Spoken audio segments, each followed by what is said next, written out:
Christmas की रात और नन्ही उम्मीद। कड़ाके की ठंड थी। क्रिसमस की रात, हर तरफ रोशनी और खुशियां थीं। लोग अपने घरों में केक काट रहे थे, हंस रहे थे। लेकिन उसी सड़क के कोने पर एक छोटा सा लड़का फटे कपड़ों में ठंड से कांपता हुआ बैठा था। उसकी आंखों में भूख थी और दिल में अकेलापन। उसी रास्ते से एमी गुजर रही थी। उसके हाथ में छोटा सा केक था और चेहरे पर मासूम मुस्कान। एमी ने लड़के को देखा। वह रुक गई।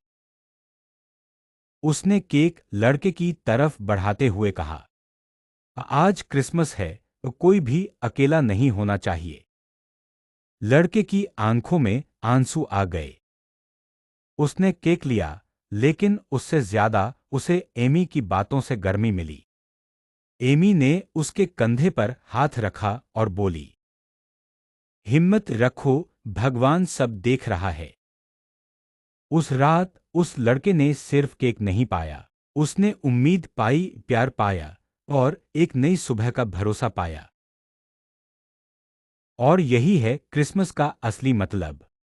प्यार बांटना, हौसला देना और किसी की जिंदगी में रोशनी बन जाना।